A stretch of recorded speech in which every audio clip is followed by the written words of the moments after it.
Hello students, I am Shivi Saxena, your SST teacher. Today I am taking chapter number 2 in Geography. Geography का chapter second हम इसमें ले रहे हैं. आपको ऑलरेडी पता है, आज से 1 डे बिफोर हमने इस चैप्टर का थोड़ा सा टॉपिक लिया था, उसको एक्सप्लेन किया था. उसमें मैंने आपको बताया था, उसको एक बार फिर से हम लोग रिमाइंड कर लेते हैं. उसमें था कि ये हमारी अर्थ है, ठीक है. इस अर्थ के हम इंटीरियर की बात कर रहे हैं क्योंकि ये चैप्टर है the interior of the earth. इसके इंटीरियर की बात करेंगे हम, तो इसमें बहुत सारे टॉपिक्स निकल के आते हैं स्टूडेंट्स. ये अर्थ हमारी लेयर्स के रूप में बटी हुई है. जैसे सबसे पहला लेयर है इसका क्रस्ट, मेंटल और कोर. तो हमने ये डिवाइडेशंस इसमें देख लिए थे, समझ लिए थे कि ये किस तरीके से, इसमें कितना लेंथ है इसकी, कितना डेप्थ है इसमें, ये सारी जानकारी, और इसमें से हमें कौन कौन से मिनरल्स मिलते हैं, क्या क्या मिलता है, वो सारी जानकारी हम इसमें से ले चुके थे. इसके साथ साथ स्टूडेंट्स आप देखो, लिथोस्फीयर ये हमारे अर्थ का ये आउटर पार्ट है ना, पार्ट है. इसमें लैंड सरफेस ये लिथोस्फीयर होता है. ये बहुत रिजिड होता है. इसके बाद जब हम और नीचे अर्थ में जाते हैं, एस्थोनोस्फीयर हमारा आता है जो थोड़ा सा मूवेबल होता है, जैसे प्लास्टिक आपका जो मूव हो सके इस तरीके से. फिर इसके बाद मेसोस्फीयर आता है, वो भी हम कल डिस्कस कर चुके थे. फिर लास्ट में ये आउटर कोर और इनर कोर, इन तीनों के ही तीन तीन पार्ट्स थे जिसमें आउटर और इनर बताया गया था. तो आउटर कोर जो था ये भी लिक्विड के रूप में दिखाया गया था. उसके बाद आपका इनर कोर जो था वो सॉलिड रूप में दिखाया गया था. तो इस तरह हम इसमें बात कर चुके थे. अब स्टूडेंट्स हम और आगे बढ़ते हुए देखते हैं कि रॉक्स और मिनरल्स क्या होता है. आज हम बात करेंगे रॉक्स की और मिनरल्स की. रॉक्स क्या होता है स्टूडेंट्स? रॉक्स होती हैं चट्टानें, ठीक है, और मिनरल्स होते हैं हमारे खनिज पदार्थ, ठीक है. ध्यान से मेरे साथ सुनते जाइएगा, आपको सब कुछ क्लियर होता जाएगा. रॉक्स और खनिज पदार्थ आपके मिनरल्स. रॉक्स, सबसे पहले हम इसमें रॉक्स को लेते हैं. रॉक्स क्या होता है स्टूडेंट्स? ये एक तरह का वो मटेरियल होता है जिसमें कि ये आउटर लेयर होती है हमारी अर्थ की. जैसा आपने इसमें देखा था, ये हमारी जो आउटर लेयर है ये हमारी रॉक्स के अंतर्गत आती है. इसको हम लिथोस्फीयर भी कहते हैं, ठीक है ना, जो हम आपको पहले ही बता चुके थे. लिथोस्फीयर भी इसको कहा जाता है. और रॉक्स जो होती हैं स्टूडेंट्स, जो चट्टानें होती हैं, वो सॉलिड भी हो सकती हैं. इसके साथ साथ कुछ थोड़ा इसमें सॉलिड के साथ साथ इसमें रॉक्स में थोड़ा थोड़ा, जब ये ठंडी होने के बाद में जब एक रूप लेती हैं, उससे पहले इसमें जब ये बहुत ज्यादा हॉट होती है तो ये मोल्डेड भी होती हैं. इस तरीके से इसके फॉर्मेशंस, इसके बाद जो है इसमें हमने इस तरह से इसको देखा. इसके साथ साथ जो होता है, ये अर्थ की सरफेस में नेचुरली बनती और बिगड़ती रहती हैं. इसके लिए रॉक्स के लिए कोई भी एक फॉर्मेशन नहीं होता. ये ऑटोमेटिकली हमारी अर्थ के अंदर से जो मटेरियल होता है उसके अकॉर्डिंग ये अपने आप बनती और बिगड़ती रहती हैं. और इसमें स्टूडेंट सैंडस्टोन आपका हमें इसमें मिलता है. इसके बाद में जिप्सम्स भी इसी में हमें मिलता है. और आगे बढ़ोगे तो इसमें डोलोमाइट, ये भी हमारा ये मटेरियल्स हैं सारे जो इसके अंदर से हमें मिलते हैं. रॉक्स के थ्रू हमें इस तरीके से ये सरफेस से, अर्थ के सरफेस से हमें बहुत सारी चीजें मिलती हैं. इसके साथ साथ एक और आपने वर्ड सुना होगा, मार्बल. मार्बल अवेलेबल होता है इसमें, लाइम स्टोन एक्सेट्रा, बहुत सारी ऐसी चीजें हैं जो हमें अर्थ, रॉक्स के एग्जाम्पल हैं ये सारे, ये हमें अवेलेबल होते हैं हमारी रॉक्स के थ्रू, ठीक है. तो इस तरीके से और बहुत सारी रॉक्स जो होती हैं स्टूडेंट्स, वो मिनरल्स की तरह, जैसे कि सिलिकेट्स, एक वर्ड आपने सुना होगा सिलिकेट्स, ये भी हमें अवेलेबल प्रोवाइड कराता है हमारे रॉक्स के रूप में. और जो रॉक होती है ना, वो बहुत ज्यादा वेरी मिनरल कंटेंट होते हैं इसके. इसमें बहुत सारे कंटेंट्स पाए जाते हैं, जैसे कि मान लीजिए कलर, इसका कलर होता है, इसका साइज अलग होता है, इसके साथ साथ टेक्सचर अलग अलग होता है. किसकी बात कर रहे हैं? हम बात कर रहे हैं रॉक्स की. इस तरीके से रॉक्स में बहुत सारे अलग अलग चीजें हमें देखने के लिए मिलती रही हैं. इसके साथ साथ अब बात कर लेते हैं थोड़ी सी हम मिनरल्स की. मिनरल्स क्या होता है स्टूडेंट्स? ये होता है खनिज पदार्थ, है ना. ये हमने आपको बताया था। ये खनिज पदार्थ होते हैं जो भी हमारी अर्थ इन्हें हमें प्रोवाइड कराती है। इसके साथ साथ जो मिनरल्स होते हैं ये नेचुरल ऑकर्ड सब्सटेंस होते हैं जो सॉलिड भी हो सकते हैं और इनऑर्गेनिक होते हैं। ठीक है, सॉलिड रूप में ये हमें प्राप्त होते हैं और इनऑर्गेनिक रूप में हमें ये मिलते हैं। और इसके साथ साथ ये जो होते हैं ये केमिकल कंपोजिशंस होता है इनका, या तो ये क्रिस्टलाइज रूप में इसका स्ट्रक्चर मिलता है ना। क्रिस्टलाइज क्या होता है स्टूडेंट्स, जो छोटे छोटे पार्ट्स इसमें दिखाई देते हैं वो स्ट्रक्चर होता है इस तरीके का। और मिनरल्स को भी स्टूडेंट्स 2 टाइप्स में डिवाइड कर रखा है। मिनरल्स को 2 टाइप्स में अलग अलग बांट दिया गया है, जैसे कि आपकी बुक में आप मेरे साथ साथ देखते चलो, आपको समझ में आएगा। 2 टाइप्स में हमारे मिनरल्स को डिवाइड किया है। एक तो है आपका मेटलिक और दूसरा है आपका नॉन मेटलिक। ठीक है, आपको नाम से पता चल रहा होगा स्टूडेंट्स कि ये क्या है। मेटलिक मीन्स जिसमें मेटल से रिलेटेड हो और नॉन मेटलिक जिसमें मेटल ना हो। क्लियर सी बात है ना। तो जो मेटलिक होता है स्टूडेंट्स, ये क्या होता है, थोड़ा सा हम इसको और समझेंगे आगे कि मेटलिक और नॉन मेटलिक में क्या अंतर होता है। तो सबसे पहले हम देखेंगे कि मेटलिक क्या है। ठीक है, इसको लेके चलते हैं। तो मेटलिक जो होता है स्टूडेंट्स, ये वो कंटेंट्स होते हैं जो हमें मेटलिक एलिमेंट्स प्रदान करते हैं। जैसे कि ये हार्ड होता है, शाइनी सरफेस होता है, हार्ड होता है, इसके साथ साथ ये शाइनी इसका सरफेस होता है। कहने का मतलब ये है कि चमकता हुआ दिखाई देता है और हार्ड रूप में होता है, कठोर होता है। और मेटल्स जो होते हैं ये मोस्टली क्या होते हैं, इनको भी 2 तरह से हम जान सकते हैं। एक तो शीट्स के रूप में देखे जाते हैं, जो कि छोटी छोटी शीट्स होती हैं इसकी, या फिर ये क्या होते हैं, वायर के रूप में भी देखे जा सकते हैं, है ना। तार के रूप में वायर को कहते हैं ना इसको। और इसके साथ साथ जो होता है इसका हीट होती है, इसमें हीट होती है, इलेक्ट्रिसिटी प्रदान करते हैं, ये हमको प्रोवाइड करता है। ठीक है, इलेक्ट्रिसिटी भी इससे प्रोवाइड होती है। इसके अलावा जो मेटलिक होते हैं उसमें कौन कौन सी चीजें आ सकती हैं, जरा सोच के बताओ। पहला आपका आयरन आ सकता है, कॉपर आ सकता है। ठीक है, इसके अलावा इसका आपका आ सकता है, क्या है ये, बॉक्साइट आ सकता है, फिर गोल्ड भी है इसमें। और इस तरीके से बहुत सारे एग्जाम्पल्स होते हैं। मैग्नीज होता है इसमें, वो भी हमारा इसमें आ सकता है।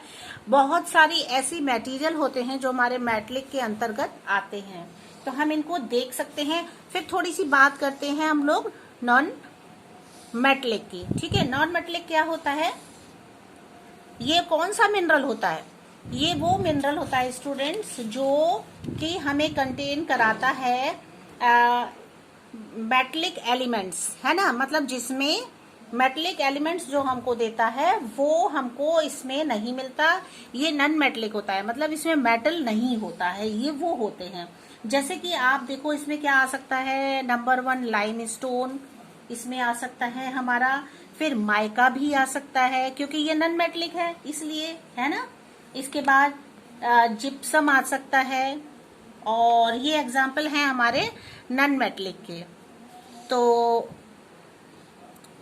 इतना आप समझ चुके हो ना कि कौन कौन से मिनरल्स की बात कर रहे हैं हम लोग, किसकी कर रहे हैं। एक मेटलिक हो गया आपका, दूसरा नॉन मेटलिक हो गया। इनमें कौन कौन से एग्जांपल्स आ सकते हैं जो मेटल से रिलेटेड हो। मेटल साफ दिया हुआ है ना, और जो जिनमें मेटल नहीं होता मेटल, वो कौन से, लाइमस्टोन, माइका, जिप्सम, और ये सारे नॉन मेटलिक के अंतर्गत आते हैं। तो ये तो हमने बात कर ली किसकी, मिनरल्स की, है ना। देखिए स्टूडेंट्स, मैं आपको इसमें एक चीज और समझाती हूँ। इसमें एक छोटा सा कॉलम बना हुआ है आपकी बुक में, वो है फॉसिल फ्यूल। ठीक है, इसको क्या कहते हैं जरा समझो। ये वो एनर्जी का सोर्स होता है जो हजारों करोड़ों सालों से हमें अर्थ पर मिल रहा है, जो हमारा काम कर रहा है। इसमें क्या क्या होता है स्टूडेंट, ये कोल प्राप्त होता है, इसमें पेट्रोलियम, नेचुरल गैस, ये सारी चीजें हमें जो है फॉसिल फ्यूल के अंतर्गत आती हैं स्टूडेंट्स। ठीक है, इसको आप जान लो, ये भी बहुत इंपॉर्टेंट चीज है। चलिए, तो अभी हम बात कर रहे थे आपकी मेटलिक की और दूसरा नॉन मेटलिक मिनरल्स की। ठीक है, तो आपको समझ में आ गया।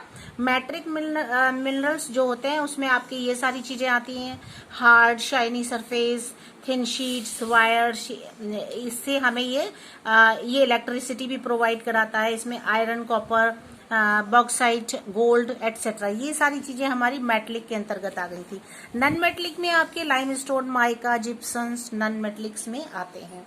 अब स्टूडेंट्स ये तो बात हमने पढ़ ली मिनरल्स की, है ना। अब थोड़ा हम देखते हैं रॉक्स क्या होता है, ये हमें कहाँ से अवेलेबल होती है। रॉक्स स्टूडेंट्स 3 टाइप्स का होता है। इसमें सबसे पहला इग्नियस रॉक्स होता है, दूसरा सेडिमेंटली रॉक्स होता है, थर्ड मेटामॉर्फिक रॉक्स होता है। क्लियर है ना आपको? अच्छा, तो सबसे पहले हम बात करते हैं इग्नियस रॉक्स की, इसकी बात कर रहे हैं। ठीक है, इग्नियस रॉक्स में स्टूडेंट्स क्या होता है, ये वो रॉक्स होती है जो अर्थ पर, जब हमारी पृथ्वी पर वॉल्केनिक इरप्शन होता है ना, जब वो लावा निकल के हमारी अर्थ से बाहर बहुत सारा आता है, तो उस लावा को कुछ समय के बाद में जब वो ठंडा पड़ जाता है, तब वो एक सॉलिडिफाइज रूप ले लेता है ना, सॉलिडिफिकेशन बन जाता है उसका। उसके बाद जो फॉर्मेशन तैयार होता है वो हमारा इग्नियस रॉक्स के अंतर्गत आता है। ठीक है, समझ गए होगे ना मेरे कहने का मतलब। जब हमारी अर्थ पर वॉल्केनिक इरप्शन होता है और लावा ढेर सारा फ्लो हो जाता है बाहर आकर के, उसके बाद वो लावा जो है वो कूल होने लगता है धीरे धीरे। आफ्टर सम टाइम वो सॉलिड रूप ले लेता है, वो हमारा कहलाता है इग्नियस रॉक्स। कौन सी रॉक्स? ये वाली रॉक। ठीक है, अच्छा, ये जो वर्ड होता है ना इग्नियस स्टूडेंट्स, ये कहाँ से आया? अब आप सोचो, ये लैटिन भाषा का एक वर्ड है जिसे इग्निस बोलते हैं। इग्निस, है ना, इसका मतलब होता है फायर, आग। वो रॉक जो एकदम फायर का काम करती है, इसका वर्ड इग्निस का मतलब होता है फायर। ठीक है, अब इग्नियस रॉक्स जो होती है इसको हम एक और नाम से बुलाते हैं, वो होती है प्राइमरी रॉक्स, है ना। प्राइमरी रॉक्स, प्राइमरी रॉक्स जो होती है वो क्या होती है, ये सरफेस से मिलती है हमें। अर्थ का जो सरफेस होता है ना, अभी आपने देखा था अर्थ का सरफेस हमारा ये है ना, ऊपर वाला। तो ये जो रॉक्स का सरफेस होता है स्टूडेंट्स, ये हमें प्राइमरी रॉक हमें यहीं से अवेलेबल होती है। इसके साथ साथ एक और रॉक्स बताई गई है इग्नियस के भी। स्टूडेंट्स 2 पार्ट कर दिए हैं इग्नियस को। नंबर 1 आपका प्राइमरी और नंबर 2 हो गया आपका एक्सट्रूसिव रॉक्स। ठीक है, तो इस इग्नियस रॉक्स को 2 पार्ट्स में डिवाइड किया है। एक प्राइमरी है जो हमारी अर्थ की सरफेस से मिलता है, दूसरा एक्सट्रूसिव हो गया। एक्सट्रूसिव क्या होता है, ये वो फाइन रूप से हमें स्ट्रक्चर प्राप्त होता है हमारी अर्थ से, जिसमें आपका बेसल्ट एग्जाम्पल आपका इसमें आता है। डेक्कन ट्रैप रीजन जो है, आप डेक्कन प्लेट्यू आपने सभी को पता है, डेक्कन प्लेट्यू जो है वो बेसल्टिक उससे रॉक्स से बना है। इसी रॉक्स से, एक्सट्रूसिव जो रॉक्स है ना, इसी से हमारा पूरा क्या बना है, डेक्कन प्लेट्यू। आपने सभी ने इसको नाम सुना रखा है और आपने पढ़ा भी है इसको 6th स्टैंडर्ड में जब आप थे ज्योग्राफी में। तो डेक्कन प्लेट्यू जो है वो ज्यादातर इसी रॉक्स से बना हुआ है। ठीक है, अब आगे बढ़ो थोड़ा सा, इसी में हम और आगे बात करते हैं। मैग्मा शब्द आपने सुना ना, मैग्मा बनता है जो, वो क्या होता है, मोल्टेन रॉक की तरह से होता है ना, मोल्टेन रॉक की रूप में होता है ये। और ये हमें प्रोवाइड कराता है डीप इनसाइड द अर्थ, हमारे अर्थ के अंदर से हमें ये मिलता है। और cools down over a long period of time, बहुत लंबे समय के बाद में जब ये कूल होने लगता है, ठंडा होने लगता है, फिर क्या होता है, ये एक फॉर्मेशन ले लेता है, एक फॉर्मेशन में तैयार हो जाता है। और इसी फॉर्मेशन को कहा जाता है इंट्रूसिव। ठीक है, इसको इंट्रूसिव रॉक कहा जाता है। एक था आपका, अभी हम बात कर रहे थे किसकी, एक्सट्रूसिव की। एक्सट्रूसिव के बाद हमने बात की इंट्रूसिव की। तो देखो रॉक्स में भी स्टूडेंट सिर्फ एक ही तरह के रॉक्स नहीं होते, शुरू से देखो हमें कितने सारे चेंजेस रॉक्स के देखने को मिल रहे हैं। तो ये अभी तक हम जो बात कर रहे थे वो फर्स्ट था आपका इग्नियस रॉक्स। ठीक है, अब बात करते हैं हम सेकंड, जो कौन सी थी, अभी हमने इग्नियस रॉक्स की बात की, अब सेकंड ये है आपका, वो है आपका सेडिमेंट्री ठीक है, सेडिमेंट्री। ये इस रॉक्स की अब हम बात करेंगे, ये किस तरीके से हमें मिला। तो ये बहुत समय के, थाउजेंड्स ईयर्स के बाद में जो सेडिमेंट्स थे carried by agents of gradation like water, ये हमको कुछ ये उस एजेंट्स के थ्रू मिले जिसके द्वारा हमें, जैसे कि वाटर के रूप में, वाटर से इसको प्रोवाइड किया, आइस से हमें मिला, इसके अलावा विंड्स, हवा, और इसके बाद में फिर देखो ये हमें इस तरीके से सी की जो लेयर्स होती है ना, समुद्र की लेयर्स जो उठती हैं, उससे हमें ये प्रोवाइड हुआ। मतलब इस तरीके से वाटर, आपका आइस, विंड, सी लेयर्स, मतलब इनमें जो एकत्रित हो जाता है किनारे किनारे पर जो भी मटेरियल, उससे हमारे ये रॉक्स तैयार होती है।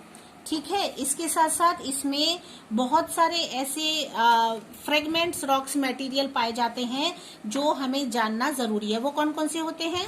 वो होते हैं माइक्रो ऑर्गेनिज्म, माइक्रो ऑर्गेनिज्म। ठीक है, इसके साथ साथ प्लांट्स में, प्लांट्स, एनिमल्स, ये भी हमें रिमेन कराते हैं इसको, है ना, मटेरियल इससे भी रिलेटेड होता है। इसके साथ साथ आप देखो, आप देखोगे सेडिमेंट्स जो होते हैं, सेडिमेंट्स जो बनते हैं वो एक्सट्रैक्ट करते हैं अपर लेयर स्क्वीजेस की। The sediments into layers rocks are called sedimentary rocks. जो रॉक्स होती है, सेडिमेंट्री जो रॉक्स होती है, जो लेयर होती हैं बहुत सारी, जो हमारी धीरे धीरे धीरे धीरे एकत्रित होते होते होते होते एक साइड से फिर एक रूप ले लेती हैं, जो आपका ये बनता चला जाता है सेडिमेंट्री का एक रूप। ठीक है, sedimentary rocks are form by the hardening and commenting of layers of sediments. ये वो हार्ड एरिया से और इसके सीमेंटिंग से बनता है, जो कि सेडिमेंट्स का एक रूप बन जाता है। और फिर इसके साथ साथ sediments do not undergo any chemical change. किसी भी केमिकल के ये जो है दूसरे रूप में चेंज होकर के केमिकल में ये नहीं बदलता है, ये इसी तरीके से बना रहता है। आप अपनी बुक में देखोगे बेटा, इसमें एक डायग्राम बना हुआ है। इसमें आप देखिए, सबसे ऊपर रेन दिखाया गया है, फिर weather, erosion, transport by rivers, फिर deposition in river and lakes, है ना। ये किस तरीके से आते आते आते आते आपके रिवर्स और लेक्स में चला जाता है, डिपोजिशन इन द सी, और फिर ये एकत्रित होते होते अपना एक दूसरा रूप ले लेता है जिसमें रॉक्स तैयार हो जाती हैं। सेडिमेंट्री रॉक्स जो है इस तरीके से बनती हैं। ये आप इसमें देख रहे हो कि रॉक्स बनने का कौन सा तरीका होता है। तो ये इस तरह से हमारा आपने देखा, आज मैंने सेडिमेंट्री रॉक्स तक आपको समझाया है। इसके बाद मैं आपको जो है यही इस टॉपिक को रोकूंगी। आपने अभी दो रॉक्स के बारे में पढ़ा है, एक इग्नियस और एक सेडिमेंट्री। अब मेटामॉर्फिक रॉक्स जो आपकी रह गई है वो मैं आपको नेक्स्ट वीडियो में समझाऊंगी, और इसके साथ साथ फिर इसके रॉक्स के क्या यूजेस होते हैं, क्या क्या इसके रॉक्स और मिनरल्स के। ठीक है, ये हम डिस्कस करेंगे आपके साथ में। फिर इसके साथ साथ हम रॉक साइकिल को भी लेंगे कि रॉक साइकिल क्या है। तो 3-4 टॉपिक्स हैं आपके जो हम इसमें क्लियर करने वाले हैं। तो वो आपके लिए अगले वीडियो में मिलने वाला है आपको। अभी इतना ही आपके लिए काफी है। इसमें स्टूडेंट्स आप ढेर सारे क्वेश्चंस निकाल सकते हैं, जो आपके निकालने के बाद आपको टॉपिक और ज्यादा क्लियर हो जाता है। जैसे कि आप इधर देखिए, रॉक्स और मिनरल्स में बहुत सारे वर्ड्स आए थे आपके लिए। रॉक्स में हमें कौन कौन से मिनरल्स, कौन कौन सी हमें किस तरीके से अवेलेबल होती है, आप उसको ले सकते हो क्वेश्चन के रूप में। इसके बाद कौन कौन से डिवाइडेशंस हैं मिनरल्स के, आप वो दिखा सकते हैं, जैसे कि मेटलिक और नॉन मेटलिक, क्वेश्चन के रूप में आप इसे बनाओगे। इसके बाद मेटलिक में कौन कौन से कंपोजिशंस आते हैं, नॉन मेटलिक में कौन कौन से कंपोजिशंस आते हैं, आप इसको एक क्वेश्चन के रूप में बनाएंगे। ठीक है, इसके बाद आप रॉक्स कितने टाइप का होता है, आप इसको क्वेश्चन के रूप में बनाइए। How many types of rocks? There are 3 types, igneous, sedimentary and metamorphic. There are 3 types of rocks. ये आप हाईलाइट कर सकते हैं क्वेश्चन में।